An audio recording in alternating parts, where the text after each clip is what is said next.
grounded 3-point is 36%.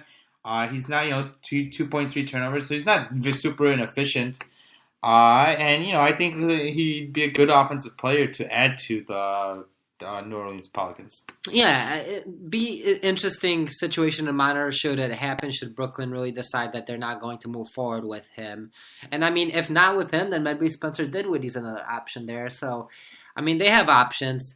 I wanted to throw a name out for you regarding Portland, who's been struggling a little bit as of late. Started out real hot, been struggling a little bit as of late.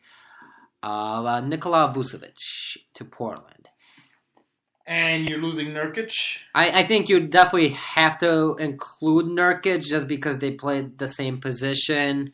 I just be hard to sell the Orlando Magic on taking out his salary for 3 years.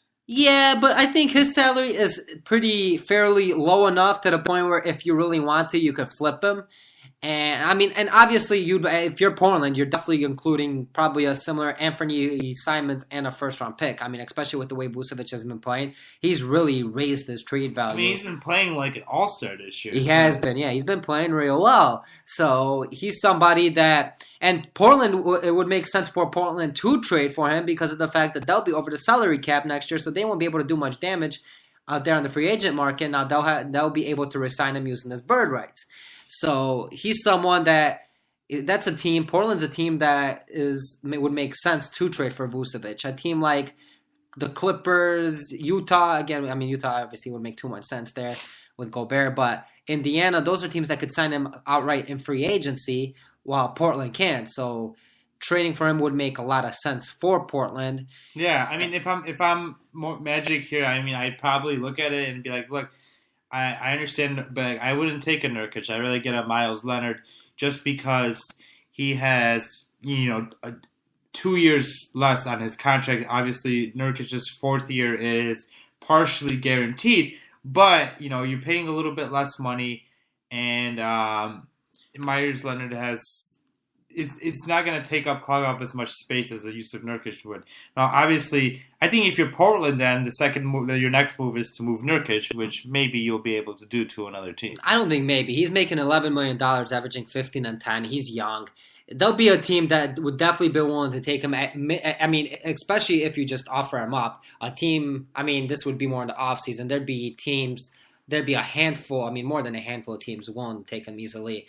So that's not even a question. I mean, he would make a lot of sense on a team like Dallas, for example, in next offseason. So I don't think that'd be a big concern. And again, if you're Orlando, you could probably flip him for something, at least a second-round pick if you really don't want to keep him beyond next season, beyond this season. Including a Seth Curry in the deal just because of the Magic need for a point guard. Yeah, sure.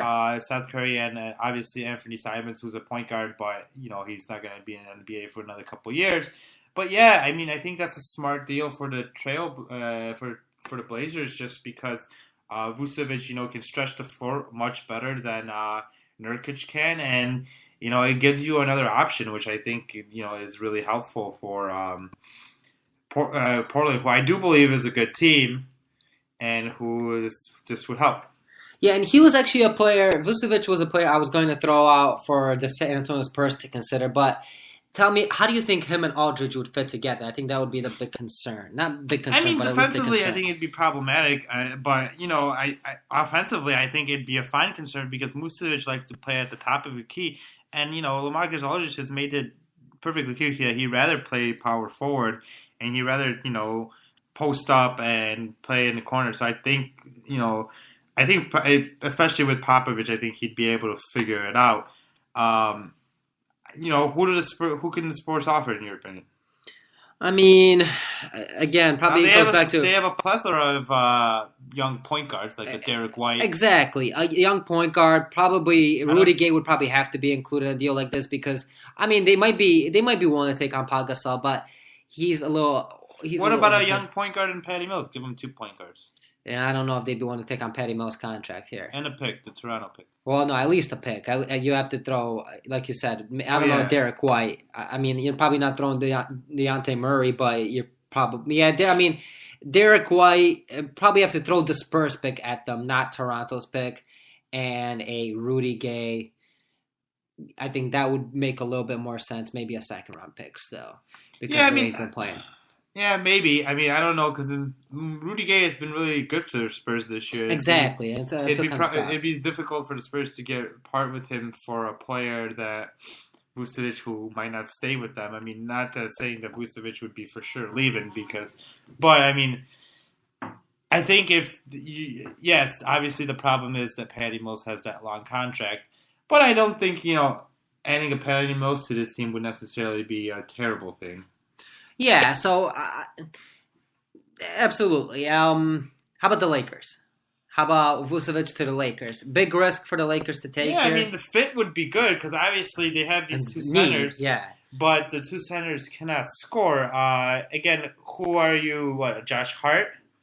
And that's again, I mean, and obviously a salary filler, but Josh Hart and which I mean, you have Rondo and Caldwell Pope there who you could throw as salary fillers, but yeah, I mean, a Josh Hart and a first round pick. I mean, no, I don't think you throw Josh Hart. I think they'd be able to get away with maybe a first round pick and either another first round pick or a player maybe like, I don't know. I mean, I was just thinking about the need that Orlando needs, and I think Josh Hart, But yeah, I don't think the Lakers are doing that just because they're not risking losing Hart, who's at much better, who's got 2 more years left of control beyond this year, for someone that could bolt.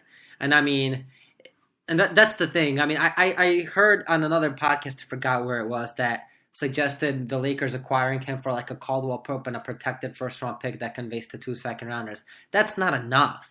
With the way Vucevic been playing, they'll easily be able to get a first round picks somewhere probably in the low, like between 15 and 20, I would say that they should be able to at least, which the Lakers might be at. But I think then you may be protected within the lottery and let it keep going, doesn't convey to any second round picks. I mean, last year the Bulls were able to trade Mirotic for a first round pick that was unprotected, right? Or no, that was lottery protected. It was lottery protected, but we didn't know where New Orleans was going to end up. That pick could have been number 14, right? So, and Vucevic is having a better year than Mirotic, way better year than Mirotic was having last year. So I do think that, it will be a higher asking price than what you mentioned from the other. I don't know, because Mirotic had an extra year and Mirotic was younger, so I think New Orleans was trading more out of potential. But I mean, you're right in the sense. But I think you can, if you're the Lakers, you could convince Nikola Vucevic to stay at a pretty fair price. If you want to. Well, I mean, he'll demand a decent amount, and rightfully so, which is fine.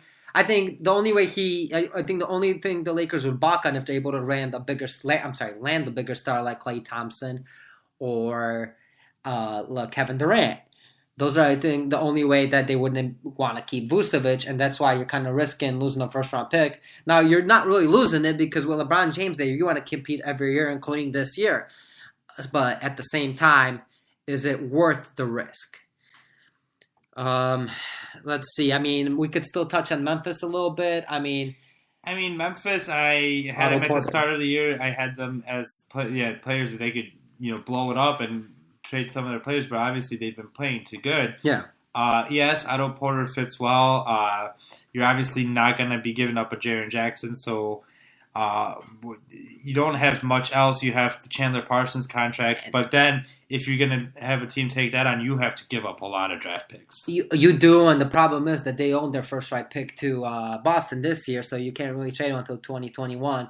So that would be hard. That would be tough to sell Washington on a pick 2 years from now. So, I mean, they have a few players that they could probably throw in, but then you'd be losing a lot of your depth. I mean, you have J. Michael Green you could throw in. I forgot a few of the other names. I know, like Marshawn Brooks, Dylan Brooks, those guys are playing decent. Garrett Temple's playing pretty decent. So you have a bunch of guys who are playing pretty decent. You could combine them and trade them for an Otto Porter, but then again, you're losing your depth. So I don't know whether that would be worthwhile. Tim Hardaway Jr. is another option. Again, he makes a little less than Otto Porter, so a combination of Garrett Temple, J. Michael Green would work. Is that something you're willing to do? I mean, Garrett Temple is doing a lot of the things that Tim Hardaway Jr. is doing, except at a lower volume. Who knows if Tim Hardaway Jr. would be able to do it at the same volume he's doing it now in New York if he were to move to Memphis. So would that be worth it for them to take on that contract for those players? Yeah, I don't know. I mean, would it be worth it? Maybe. Obviously the window of Mike Conley and Marc Gasol is going to be closing in. So taking on a player for 2 more years after this year might not be the worst thing. It's kind of like the situation with the Spurs where they have those 2 players for 2 more years after this year. So, and not really having much more wiggle room to add players. So if that's the only way they add, that might be pretty smart. I don't know if you're the Knicks. I mean, unless those salaries you were talking about are expiring salaries. Both are, so I think the Knicks would be jump on it because those are 2 decent players then too. You do it, and if you're the Grizzlies, you do it as well because it just makes you a better team now. I don't know if those packages of just those players for Otto Porter, if I'm Washington, that convinces me to make the deal. It'd be hard for them to find out. And like you said, it's hard with those picks because if that pick doesn't convene this year, I do believe next year it's like top 7 protected only. I think the picks get... What, Memphis' first round pick to Boston? Yeah, so it doesn't convene this year. Next year, it's top 10 protected this year, top 8 protected next year, and then top 5, right? Top 5 and then unprotected. Similar to that. We may be a little off, but I'm almost positive it's top 10 protected. So I don't know how you can trade that, not knowing when that pick is going to be. Well, and again, that just makes it that much more difficult. So you're right. I see. It'd have to be within the protection. It'd be very difficult. You definitely don't have any young players except with Jaren Jackson, who you're not going to include in the deal. That to me to entice for an Otto Porter. Yeah. Okay, so I think that's where we're going to stop. As always, if you have any questions, comments, trades you want us to discuss, please email us at nbatradezone@gmail.com. Or you can follow us and DM us on our Instagram page, which is NBA Trade Zone. Yep. Any feedback? Let us know what you think of these options for these middling teams. Let us know whether there are any other better options that we left out. So please leave us any feedback, comments. We know, like you said, hit up the DMs. If you can, take a chance to rate and review us on Apple Podcasts or whatever else you get your podcasts. So thank you. Thank you guys for listening.